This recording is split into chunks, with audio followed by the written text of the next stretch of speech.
Good evening friends. Challengers law अकॅडमीच्या legal प्लॅटफॉर्मवरती आपल्या सर्वांचं पुनश्च एकदा सहर्ष स्वागत. आपण पाठीमागच्या लेक्चरमध्ये ऑर्डर क्रमांक 8 जी की रिटर्न स्टेटमेंट विषयी होती ती आपण पाहिलेली होती. आता या सीपीसीच्या लेक्चर सिरीजमध्ये आपण महत्वाच्या सगळ्या ऑर्डर्स पाहणार आहोत, वन बाय वन जशा जशा प्रकारे येतील तशा. आता ऑर्डर क्रमांक 10 पाहण्याच्या आधी ऑर्डर क्रमांक 10 पर्यंतचा जो प्रवास असतो, म्हणजे एक प्लेंट दाखल केल्यापासून ऑर्डर क्रमांक 10 पर्यंत येण्याच्या मधला जो प्रवास आहे तो प्रवास म्हणजे ऑर्डर क्रमांक 1 to 9. बरोबर. सीपीसी मधला सगळ्यात टीडीएस पार्ट काय असेल तर ह्या ऑर्डर लक्षात ठेवणं, कारण एवढ्या ऑर्डर्स आहेत, त्याचे परत रूल्स आहेत, त्या रूल्सचे आणखी सब रूल्स आहेत. तरी आपण काय प्रयत्न करू, आजच्या लेक्चरमध्ये तुम्हाला ऑर्डर क्रमांक 1 ते 9 चा ओव्हरव्ह्यू आणि ऑर्डर 10 कंप्लीट एवढं आजच्या लेक्चर मधून तुम्हाला गेन 100% होणार आहे. त्याच्या आधी आपल्या अकॅडमीतर्फे JMFC ची 2024 ची एक्झाम आहे, त्याच्यासाठी 2 बॅचेस आहेत. एक प्री आणि मेन्सची बॅच आहे आणि एक प्रीची आहे. जी प्रीची बॅच आहे तिची प्राइस आहे 3999 आणि जी मेन्सची बॅच आहे तिची 6999. जी मेन्सची बॅच आहे ती इंटिग्रेटेड बॅच आहे, म्हणजे या ठिकाणी तुम्हाला परत प्रीची बॅच घ्यायची गरज नाही. आता ही जी बॅच आहे हिच्याविषयी तुम्हाला जर माहिती जाणून घ्यायची असेल तर 7385 20 28 61 हा एक नंबर आहे आणि दुसरा 70 38 155 255 ह्या नंबरला कॉल करा.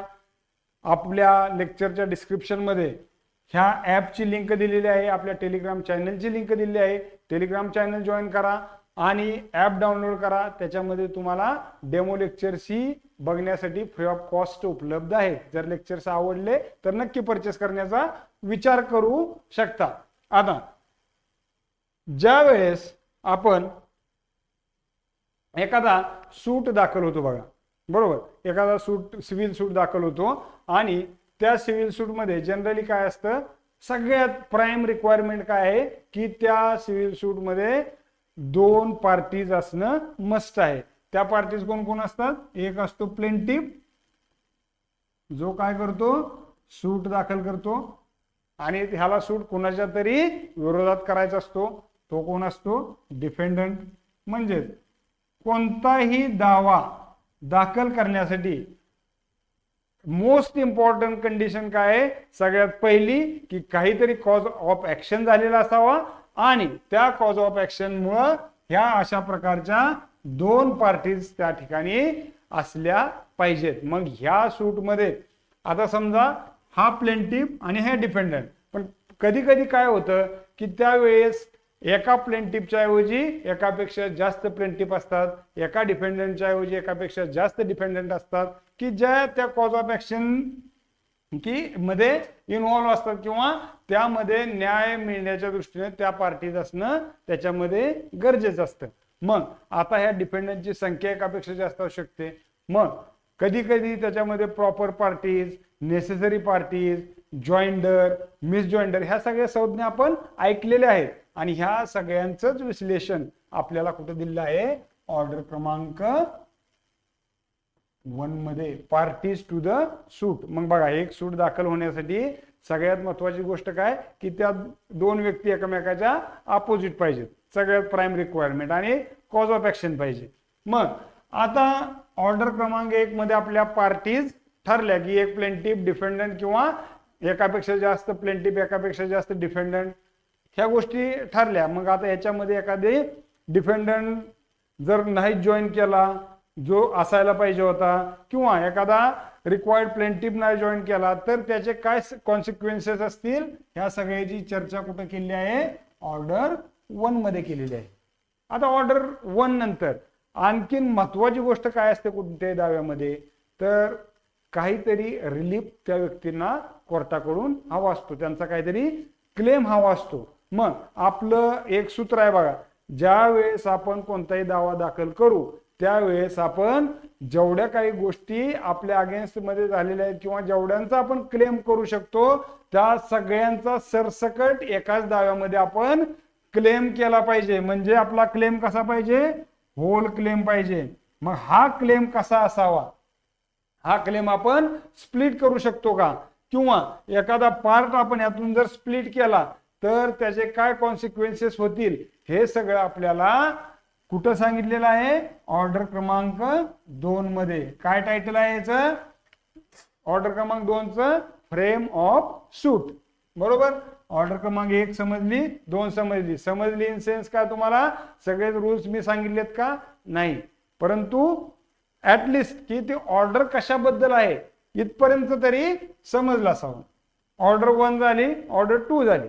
आता बघा, न्यायालयामध्ये एखादा दावा एक माणूस स्वतः जाऊन त्या ठिकाणी दाखल करतो, बरोबर, परंतु ते करत असताना त्याच्या वतीने एखादा एजंटही दावा दाखल करू शकतो, त्याचा जो रेकग्नाइज्ड एजंट असेल, किंवा त्याच्या वतीनं एखादे आपला प्लीडर सुद्धा दावा दाखल करू शकत असतो. दावा दाखल करणारा हाच, परंतु त्याच्या वतीनं.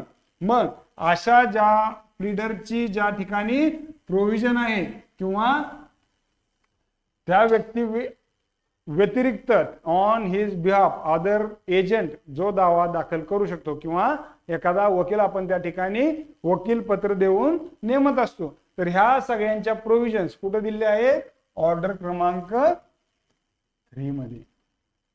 एजंट्स अँड प्लीडर्स रेकग्नाइज्ड, याच्या आधी महत्वाचा शब्द काय, रेकग्नाइज्ड, रेकग्नाइज्ड एजंट्स अँड प्लीडर्स.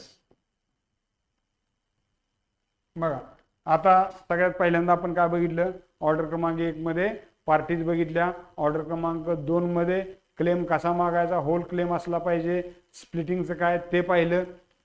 मांडणारा व्यक्ती आपल्याला मिळाला, की एकतर तो व्यक्ती स्वतः असेल, त्याचा एजंट असेल, किंवा प्लीडरची नेमणूक करू शकेल, ह्याचे आपल्याला अथॉरिटी भेटली. झाल्या ऑर्डर क्रमांक 3 पर्यंत आलो. आता आपले वकील नेमले, सगळं झालं. आता आपल्याला सूट इन्स्टिट्यूट करायचं आहे. सूट इन्स्टिट्यूट करण्यासाठी कोण आहे आपल्याकडे, ऑर्डर क्रमांक 4 आहे, इन्स्टिट्यूशन ऑफ द सूट. ह्याच्या जो काय सूट इन्स्टिट्यूट करायचा आहे तो एका प्लेंटच्या स्वरूपात असावा, किंवा जो सूट इन्स्टिट्यूट करण्याची सगळीच्या सगळी मेथड कुठं दिलेली आहे, ऑर्डर क्रमांक 4 मध्ये दिलेली आहे. पण एवढी मेथड दिली आपण असं म्हणतच असलो तरी याच्यामध्ये फक्त आणि फक्त 2च रूल आहेत. काय सांगतात हे रूल, तर ही जी प्लेंट असेल किंवा हा जो दावा असेल तर हा कशाप्रमाणे पाहिजे, ऑर्डर क्रमांक 6 अँड म्हणजे प्रिस्क्राइब फॉर्म पाहिजे. आणि प्रिस्क्राइब फॉर्म कोणता, ऑर्डर 6 अँड ऑर्डर 7. ऑर्डर 6 मध्ये काय दिले, की आपण जे फॅक्ट्स आहेत ते प्लीड केले पाहिजेत. मग मटेरियल फॅक्ट्स आपण प्लीड केले पाहिजेत. आपण एखादा लॉ प्लीड नाही केला पाहिजे, बरोबर, किंवा जर एखादा आपलं प्लीडिंग करायचं राहून गेलं, किंवा एखादं अमेंडमेंट करायचं असेल तर त्याच्या सगळ्या मेथड्स कुठं, ऑर्डर क्रमांक 6 मध्ये. ऑर्डर क्रमांक 6 काय सांगतं, की जी प्लीडिंगची बेसिक तत्व आहेत, की ज्या गोष्टींचा विचार एखादी प्लेंट तयार करताना किंवा रिटर्न स्टेटमेंट तयार करताना त्या व्यक्तीच्या डोक्यामध्ये असलं पाहिजे. म्हणजे असं उडवा उडवीचं वरवरचं बोलून चालत नाही, की माझ्यासोबत मिस रिप्रेझेंटेशन झालं किंवा फ्रॉड झाला, असं नाही. अमुक ह्या गोष्टीमुळं हे फ्रॉड झालं असं ते आपण त्या ठिकाणी डेट वाईज, वेळे वाईज, आणि काय झालं, रक्कम काय झाली, किंवा कशा स्वरूपाचं फ्रॉड झालं, किंवा कोणता हक्क तुमचा मारला गेला, हे सगळ्या मटेरियल फॅक्ट्स लिहिल्या पाहिजेत. त्या ठिकाणी आपण कोणताही केस लॉ द्यायची गरज नाही, किंवा कोणत्या कायद्यानुसार आहे हे द्यायची गरज नाही. जो कायदा काय लावायचा, काय करायचं, हे सगळं काम कोर्टाचं आहे. परंतु आपण काय करायचे, फॅक्ट्स प्लीड करायचे आहेत, लॉ प्लीड करायचा नाही. कोण सांगते आपल्याला हे, ऑर्डर क्रमांक 6. आता आपल्या वकिलांनी ऑर्डर क्रमांक 6 वाचली आणि त्यांनी आता, किंवा त्या व्यक्तीनं, आणि त्याने आता त्या सगळ्याचा बाबींचा विचार करून ऑर्डर 6 मधल्या एक प्लेंट तयार करायला घेतली. मग आता प्लेंट मध्ये काय काय गोष्टी असाव्यात, जसं की आपण काय म्हणतो बघा, कोणताही दावा आपला बघतो त्यावेळेस काय असतं, अमुक अमुक ह्या दिवाणी न्यायालयाच्या, म्हणजे कसं, कोणत्या दिवाणी न्यायालयात दाखल करतोय त्या यांच्या कोर्टात, किंवा त्याच्या खाली आपण त्या पार्टीचं नाव लिहितो, त्याच्या पुढं आपण काय लिहितो की दाव्याची रक्कम लिहितो किंवा त्यांचं ज्युरिस्डिक्शन लिहितो. ह्या सगळ्या गोष्टी किंवा शेवटी व्हेरिफिकेशन करतो आपण, त्या दाव्यावर सह्या करतो किंवा एखादा अफिडेव्हिट देतो. तर ह्या सगळ्या गोष्टी नियमानुसार कशा असाव्यात हे सगळं आपल्याला ऑर्डर क्रमांक 7 मध्ये सांगितलेलं आहे. कुठं सांगितलं आहे? ऑर्डर क्रमांक 7 मध्ये. एक प्लेंट तयार करत असताना त्याच्यामध्ये कोणकोणत्या बाबी कशा प्रकारे इन्क्लूड केल्या पाहिजेत, कोणत्या बाबी इन्क्लूड नाही केल्या पाहिजेत, हे आपल्याला कोण सांगतं? ऑर्डर क्रमांक 7 सांगतं. बरोबर. आता ठीक आहे, आपली प्लेंट कोर्टामध्ये दाखल झाली. आता दाखल झालेल्या प्लेंटचं त्या पुढच्या ज्याच्या विरोधात दाखल झाली त्याला माहिती मिळाली पाहिजे आणि त्याला आपण कोर्टात त्याचं म्हणणं मांडायला बोलवलं पाहिजे. मग हे कसं करतो आपण? तर मेथड काय आहे? समन्स पाठवून. बरोबर. मग हे समन्स कसे पाठवायचे, ह्या समन्स सोबत प्लेंटची कॉपी असावी, हे सगळे जे रूल्स आहेत हे कुठं सांगितलेले आहेत? हे सांगितले आहेत ऑर्डर क्रमांक 5 मध्ये. कुठं सांगितलेत? ऑर्डर क्रमांक 5 मध्ये सांगितलेले आहेत. झालं. अशा प्रकारे आपलं ऑर्डर क्रमांक 7 पर्यंतची तुम्हाला एक थोडी एक जनरल माहिती समजली. बरोबर. आता पुढच्या व्यक्तीला समन्स भेटलं, तोही काय करेल की आपलं एक रिटर्न स्टेटमेंट तयार करायला घेईल. बरोबर. कसं करेल तो? तर त्या प्लीडिंगची ऑर्डर 6 मध्ये जी काही नियम सांगितलेले आहेत तो नियम वाचून घेईल आणि आपलं एक रिटर्न स्टेटमेंट तयार करेल. मग रिटर्न स्टेटमेंट कसं असावं हे आपल्याला कोण सांगतं? जे की आपण पाठीमागच्या लेक्चरमध्ये एकदम व्यवस्थित पाहिलेलं आहे. ज्यांनी ते लेक्चर पाहिलं नाही ते जाऊन परत एकदा या चॅनलवर ते लेक्चर पाहू शकता. तर ते झाली आपली ऑर्डर क्रमांक 8. कशाविषयी आहे? की रिटर्न स्टेटमेंट. मग त्याच्यामध्ये आपल्याला ज्या प्रोव्हिजन्स आहेत, काउंटर क्लेम करण्याची प्रोव्हिजन असो किंवा इतर काय असतील, त्या सगळ्या प्रोव्हिजनची चर्चा कुठं केली आहे? तर ऑर्डर क्रमांक 8 मध्ये केलेली आहे. झालं. प्लेंट झाली, रिटर्न स्टेटमेंट झालं, सगळ्या गोष्टी झाल्या. आता ह्या पार्टीजनी बोलवलेल्या दिवशी कोर्टामध्ये यायला पाहिजे. नॅचरलची गोष्ट आहे. मग जर एखादी पार्टी कोर्टामध्ये आलीच नाही, एक तर त्यांनी यायला पाहिजे, आणि जर आली नाही तर दाव्याचं काम काय, कसं चालेल त्या दाव्याचं कामकाज, त्याच्याविषयीचे नियम कुठे दिलेले आहेत? ऑर्डर क्रमांक 9 मध्ये दिलेले आहेत. बघा. समन्स पाठवलं तर डिफेंडरने यायला पाहिजे, तारीख दिली त्या तारखेला यायला पाहिजे. प्लेंटिफनं दावा दाखल केलाय आणि अमुक एक तारीख डिसाईड केली म्हणजे प्लेंटिफने यायला पाहिजे. मग जर डिफेंडंट ॲब्सेंट असेल तर काय होईल? प्लेंटिफ ॲब्सेंट असेल तर काय होईल? म्हणजे appearance and consequences of non appearance ह्याच्याबद्दल चर्चा केलेली आहे आपल्या ऑर्डर क्रमांक 9 मध्ये. Okay, got it.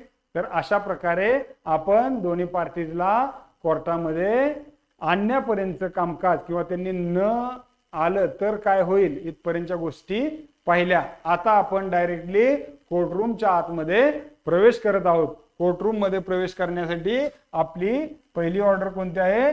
ऑर्डर क्रमांक 10, म्हणजे जे इंटरनल कामकाज कसं चालतंय त्याच्याविषयी. काय आहे ऑर्डर क्रमांक 10? की examination of the parties by the court. मग ज्या पार्टीज आता कोर्टमध्ये पोहोचलेल्या आहेत, आता त्यांची एक्झामिनेशन कशा प्रकारे केली जाईल त्याच्याबद्दल आहे आपली ऑर्डर क्रमांक 10. तर करूया सुरुवात ऑर्डर क्रमांक 10 ला. आता सगळ्यात पहिल्यांदा कोर्ट काय करेल की ते रिटर्न स्टेटमेंट असेल किंवा ती प्लेंट असेल ते काय करेल? वाचून पाहिल. आणि आपण रिटर्न स्टेटमेंट मध्ये बघितलं की ज्या काही क्लेम केले असतील त्या रिटर्न स्टेटमेंट मध्ये स्पेसिफिकली ऍडमिट किंवा डिनाइड केलेले असावेत आणि ईच क्लेमला त्यांनी सेपरेट उत्तर दिलेलं असावं. मग ह्या सगळ्या बाबी कोर्ट काय करेल? त्या प्लेंट मधून आणि रिटर्न स्टेटमेंट मधून तपासून पाहिल आणि एक म्हणजे डाटा बनवेल की कोणत्या गोष्टींचं ऍडमिशन आणि कोणत्या गोष्टींचं डिनायल केलेलं आहे. बघा. ascertainment of whether allegation in pleadings are admitted or denied. Admit करणं म्हणजे काय? स्वीकारणं. आणि डिनाइड करणं म्हणजे नाकारणं. आता ऍट द फर्स्ट हिअरिंग, आता हे सगळं कधी? पहिल्या हिअरिंगला. महत्वाचा पॉइंट आहे. At the first hearing of the suit, the court shall ascertain from each party or his pleader whether he admits or denies. एक तर तो ऍडमिट करत असेल किंवा denies such allegations of facts as are made in the plaint or written statement of the opposite party and are not expressly or by necessary implication admitted or denied. बघा, एक तर expressly त्यांनी denied केलेले असावेत किंवा indirectly denied करू शकतात, परंतु ते कसं बाय नेसेसरी इम्प्लिकेशन्स ऍडमिट किंवा डिनाइड केलेले असावेत. बरोबर. By the parties against hmm they are made. मग कोर्ट काय करेल की ह्या सगळ्या बाबी तपासून पाहिल आणि महत्वाचा पॉइंट, द कोर्ट शाल record such admissions and denials. कोणकोणत्या बाबी ऍडमिट केल्यात आणि कोणकोणत्या डिनाय केल्यात ह्याचं काय करेल, रेकॉर्ड करेल, त्या बाबी रेकॉर्ड करेल.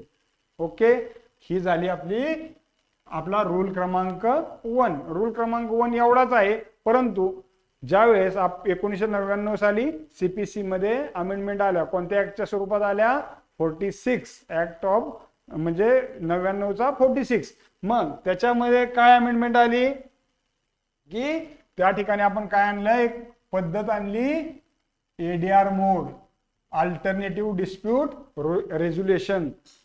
बघा, हे एडीआर कोणत्या सेक्शनने टाकलं तर सेक्शन नंबर 89 न इन्सर्ट केलं सीपीसी मध्ये. सेक्शन नंबर 89 न आपण एडीआर बाबत मेन्शन केलं. मग हे कशासाठी आणलं एडीआर, की कोर्टाच्या बाहेरच हा सगळा समेट व्हावा, की आपापल्या चर्चेनं हे सगळे वाद मिटावेत. जर चर्चेने वाद मिटले तर एकतर कोर्टाचा टाइम जाणार नाही, त्या पार्टीचा टाइम जाणार नाही, पार्टीजला फायनान्शियल लॉस कमीत कमी होऊ शकतो, त्यांच्यातले संबंध महत्वाचा आहे की व्यवस्थित राहू शकतात. बघा काय होतं, खूप दिवस खटला चालला तर त्या पार्टीज मध्येही एक प्रकारचा दुरावा तयार होतो. मग हे आपल्या सोसायटीच्या दृष्टीने योग्य आहे का, नाही.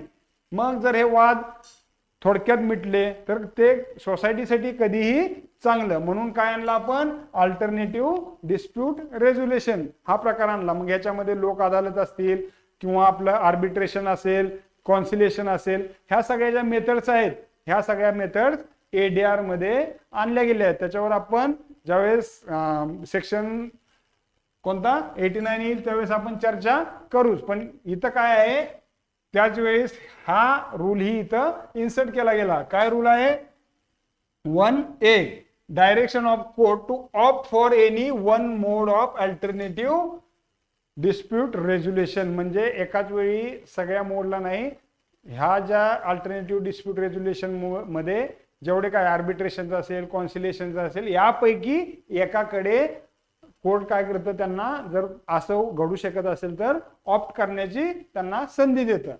बघा, after recording the admission and denial the court shall direct the parties to the suit to opt either mode of the settlement outside the court as specified in subsection 1 of section 89. मग आता subsection 1 मध्ये काय दिले आहेत, वेगवेगळे एडीआरचे मोड दिले आहेत, कुठल्या 89 सेक्शन मध्ये, ते आपण नंतर पाहूया. पण तत्पूर्वी आता पार्टीज काय करेल, त्याच्यापैकी कोणता एक मोड निवडू शकेल. बघा, on the option of the parties the court shall fix the date of appearance before such a forum. मग त्याच्यातला जो कोणताही फोरम त्यांनी निवडला असेल त्या फोरम मध्ये जाण्याची एक डेट सुद्धा त्यांना त्याच वेळी कोर्ट काय करेल, फिक्स करून देईल. बघा, इथंही आपण काय केलं, कोर्टाचा वेळ वाचवला, की नवीन समन्स सर्विंग वगैरे काही नाही, डायरेक्ट डेट दिली, त्या डेटच्या दिवशी ते त्या एडीआर किंवा ते जे फोरम असेल त्या फोरमकडे ह्या पार्टीज जातील. आता त्या पार्टीजनं मग मात्र त्यांनी ऑप्ट केलं, एकदा का त्यांनी ऑप्ट केलं की आम्हाला अमुक ह्या फोरमकडे जायचंय, मग त्या पार्टीसाठी it is mandatory to present before that forum. मग त्या दोन्ही पार्टीजनी त्या ठिकाणी गेलं पाहिजे. हे कोण सांगतोय आपल्याला, कॉन्सिलेशन साठी 1B सांगतोय. रूल 1B काय आहे की where a suit is referred under sub rule 1 the party shall appear before such a forum or authority for conciliation of the suit. समेटासाठी, कॉन्सिलेशन म्हणजे काय, समेट, कॉन्सिलेशन ऑफ सूटसाठी त्या ठिकाणी त्यांना त्या फोरमकडे जाणं मग बंधनकारक आहे.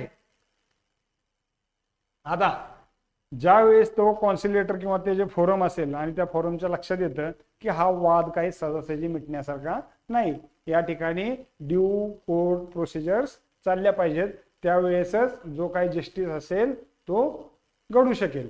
तर ज्यावेळेस त्या फोरमचं असं मत येतं, तिथील प्रिसाइडिंग ऑफिसरचं असं मत येतं, त्यावेळेस तो प्रिसाइडिंग ऑफिसर काय करतो की त्या व्यक्तींना त्या अल्टरनेटिव्ह डिस्प्यूट रेझोल्युशनच्या ऐवजी रेग्युलर कोर्टकडे माघारी पाठवतो. तेही कसं, एक स्पेसिफिक डेट त्यांना देऊन. हे कुठं लिहिलं आहे, rule 1C. Appearance before the court consequent to the failure of reports of the conciliation. कॉन्सिलेशनचे एफर्ट जर फेल झाले तर मात्र त्यांना माघारी त्याच कोर्टाकडे जिथून पाठवलं होतं त्या ठिकाणी पाठवलं जातं आणि त्यानंतर त्यांच्या दाव्याचं काम रेग्युलररित्या चालू शकतं. हे कोण सांगतं आपल्याला, रूल 1C. आता रूल 1 नंतर रूल क्रमांक 2. रूल क्रमांक 2 कशाबद्दल आहे, oral examination of the at first hearing. आता आपण फर्स्ट हिअरिंग मध्येच पाहिलं रूल 1 काय होता की ते काय करतील, स्पेसिफिक कुठं डिनायल किंवा ऍडमिशन आहेत ते पाहतील. त्याच्या व्यतिरिक्तच आणखीन काय असतं, oral examination of the parties. मग पार्टीज कोणत्या, त्या दोन्ही पार्टी जे असतील त्यांचे प्लीडर असतील किंवा त्या पार्टीच्या सोबत असणारी किंवा त्या पार्टीच्या बिहाफ मध्ये एखादी व्यक्ती कोर्टमध्ये प्रेझेंट असेल तर अशी पार्टी असेल जी की त्या दाव्याबद्दल त्यांना कोर्टाला माहिती देऊ शकेल, अशा व्यक्तीकडे तोंडी जाब जबाब केले जाऊ शकतात. हे कोण सांगतं आपल्याला, ऑर्डर क्रमांक 10 चा रूल क्रमांक 2(1). सब रूल 1, ओरल एक्झामिनेशन ऑफ और companion of the party. Companion सुद्धा ओढलेला, याचा अर्थ की त्या पार्टी सोबत जर त्यांचा प्लीडर असेल किंवा इतर एखादी व्यक्ती असेल, at the first hearing of the suit the court shall with the view of elucidating matters in controversy.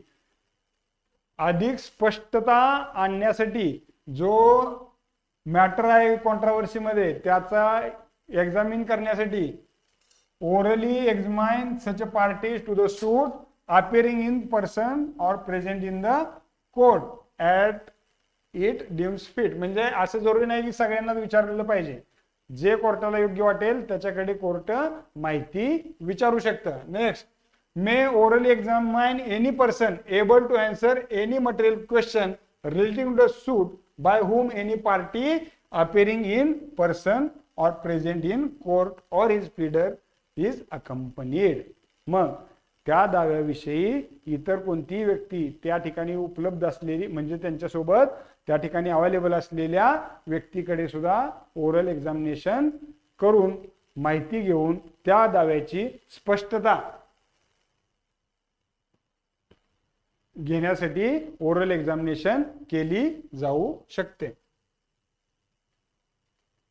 या ठिकाणी काय होतं की एक प्रिसाइज इश्यूज फ्रेम करण्यासाठी कोर्टाला मदत मिळते. आता हे झालं फर्स्ट हिअरिंग मध्ये. सबसिक्वेंट हिअरिंग मध्ये सुद्धा जर कोर्टाला वाटलं तर अशा प्रकारे कोर्ट पुन्हा एखादा जाब जबाब ओरली घेऊन नोंदवू शकतात. जर ओरली घेऊन कोर्टाला असा जाब जबाब नोंदवला तर तो एका रेकॉर्ड फॉर्म मध्ये तो त्या कोर्टाला म्हणजे ऍज अ सूट ऑफ म्हणजे त्या सूटचा काय आहे तो रेकॉर्ड ऑफ द सूट ते कोर्ट काय करतं नंतर ते येईलच पुढं की ते रिटर्न स्वरूपात मेन्शन करून घेतलं जातं. काय सांगतो rule 2, at any subsequent hearing the court may orally examine any party appearing in person or present in the court or any person able to answer any material question relating to the suit by whom such a party or his pleader accompanied. इथं महत्वाचा part काय आहे की subsequent hearing. पाठीमागच्या rule मध्ये काय होतं की फर्स्ट हिअरिंग, इथं काय आहे सबसिक्वेंट हिअरिंग.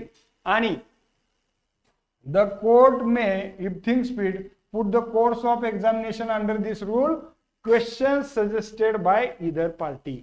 बघा कोर्ट एकतर स्वतःचे क्वेश्चन्स विचारू शकते आणि सबसिक्वेंट स्टेजेसला जर एखाद्या पार्टीला वाटलं की हे अमुक अमुक क्वेश्चन्स जर कोर्टनं त्या व्यक्तीला विचारले तर आणखीन ह्या दाव्याचं क्लॅरिफिकेशन येऊ शकेल किंवा त्याची बाजू व्यवस्थित मांडली जाऊ शकेल तर कोणत्याही पार्टीने जर अशा सजेशन्स देऊन जर एखादी क्वेश्चनरी कोर्टाला दिली तरी ते क्वेश्चन सुद्धा कोर्ट त्या पार्टीला विचारू शकेल. कोण सांगते आपल्याला हे? रूल 2 चा सब रूल क्रमांक 3. आता रूल क्रमांक 3 substance of examination to be written. आता हे जे रूल 1 किंवा रूल 2 नुसार जो काही मॅटर जजेसच्या लक्षात आला तर तो त्यांनी काय केला पाहिजे तर तो the substance of examination shall be reduced to writing by the जज. मग ते रायटिंग मध्ये काय केलं पाहिजे जजने ते मेन्शन केलं पाहिजे म्हणजे आणि ते जे रायटिंग आहे shall form a part of the record. मग ते जी नोट रिटर्न मध्ये बनवली असेल तर ती नोट काय असते part of the record of that suit म्हणजे त्या सूटचा एक भाग म्हणून ती सगळी प्रश्नावली लेखी स्वरूपातली कार्यान्वित होईल. हे कोण सांगतं आपल्याला? Rule number 3. आता हे कधी की ओरली विचारलं आणि लोकांनी उत्तरं सांगितली परंतु जर एखाद्या इन्स्टन्स मध्ये त्या व्यक्तीला उत्तरं देता आली नाहीत किंवा त्याच्या प्लीडरला उत्तरं देता आली नाहीत किंवा त्यांनी उत्तरं देण्यासाठी नकार दिला आणि ज्या उत्तरांची कोर्टांना अपेक्षा असते की ह्या व्यक्तीला ह्या गोष्टी माहीत असाव्या आणि त्या गोष्टींची उत्तर जर एखाद्या पार्टीने देण्यास नकार दिला किंवा देऊ शकली नाही तर अशा वेळेस काय होईल तर अशा वेळेस where the pleader of any party who appears by a pleader or any such a person accompanying a pleader as it referred in rule 2 refuses or unable to answer. दोन बाबी आहेत एक तर रिफ्यूज करतोय किंवा आन्सर करू शकत नाही. any material question relating to the suit which the court is of opinion that the party who he represent ought to answer. म्हणजे त्याचं उत्तर देणं आवश्यक होतं त्या व्यक्तीला ते उत्तर माहित असणं किंवा देणं अपेक्षित आहे. whom he represent ought to answer and he is likely to be able to answer if interrogated in person. The court may postpone the hearing of the suit. मग अशा वेळेस कोर्ट काय करेल जर त्यांनी अशी उत्तरं दिली नाहीत किंवा देता आली नाहीत तर त्या हिअरिंगला पोस्टपोन करेल. किती दिवसासाठी पोस्टपोन करेल? Not later than 7 days. मग 7 दिवसापेक्षा जास्त त्या हिअरिंगला पोस्टपोन केलं जाऊ शकणार नाही from the date of first hearing. First हिअरिंगच्या पासून 7 दिवसापर्यंत त्यांना परत एक संधी दिली जाईल आणि direct that such a party shall appear in person on such a day. मग त्या पार्टीला पुन्हा स्वतः म्हणजे जो प्लेंटिफ असेल किंवा डिफेंडंट असेल त्यांनी 7 दिवसाच्या आत पुन्हा एकदा त्यांना उपस्थित राहण्याची कोर्ट तारीख देईल आणि त्या दिवशी त्यांनी उपस्थित राहून त्यांनी उत्तर देणं बंधनकारक आहे. आता अशा वेळेस जर पार्टीज अपिअर झाल्याच नाहीत 7 दिवसाचा पिरियड दिला तरी पार्टी आली नाही मग जर अशी पार्टी आली नसेल तर अशा वेळेस काय होईल की if such a party fails without lawful excuse. बघा इथे एक एक्सेप्शन दिलंय की जर लॉफुल एक्सक्यूज ना ती पार्टी नाही आली तर इट्स म्हणजे त्यावेळेस काय आहे की जर लॉफुल एक्सक्यूज असेल तर बाब वेगळी परंतु विदाउट लॉफुल एक्सक्यूज जर अशा वेळेस ती पार्टी ॲब्सेंट असेल तर on the day so appointed the court may pronounce judgment against him. तर कोर्ट काय करेल त्या व्यक्तीच्या विरोधात निकाल देऊन टाकेल or make such an order in relation to the suit as it thinks fit. किंवा कोर्टाला जर वाटेल तर अशा प्रकारची योग्य अशी ऑर्डर त्या दाव्याच्या संबंधात कोर्ट करू शकेल. कोण सांगते आपल्याला? ऑर्डर क्रमांक 4 चा रूल क्रमांक 2 सॉरी ऑर्डर क्रमांक 10 चा रूल क्रमांक 4 चा सब रूल क्रमांक 2. ओके तर अशा प्रकारे होती आपली ऑर्डर क्रमांक 10. आता आपण काय करू क्विक रिकॅप करू. बघा रूल 1 कशा संबंधात होता की कोर्ट काय करेल जर ऍडमिशन आणि डिनायल्स रेकॉर्ड करेल कशावरून प्लेंट आणि रिटर्न स्टेटमेंट वरून. 1A काय आहे की हा कशाने आणला गेला, हा अमेंडमेंटने आणला गेला. कशासाठी आहे, हा एडीआर साठी आहे, की एडीआर कडे एखादा जो कोणता सेक्शन 89 मध्ये ज्या काही एडीआरच्या पद्धती दिल्या आहेत त्यातल्या कोणत्याही पद्धतीला हे ऑप्ट करू शकतात. आणि एकदा ऑप्ट केलं की 1B नुसार त्यांनी त्या फोरमकडे, कॉन्सिलेटरी फोरमकडे जाणं यांना मग बंधनकारक आहे. जर तिथं नाही काम जमलं तर मग ती केस कुठे येईल, माघारी त्या कोर्टामध्ये येईल. कोण सांगते आपल्याला, 1C. रूल 2 काय सांगतो, court orally examines party or companion. मग कोर्ट काय ओरली जाब जबाब पण घेऊ शकते कुणाकडून, त्या पार्टीज और त्यांचे जे काही कंपेनियन्स असतील किंवा प्लीडर्स असतील किंवा जे काही त्यांचे एजंट असतील त्यांच्याकडून काय करू शकते, ओरली जाब जबाब घेऊ शकतं.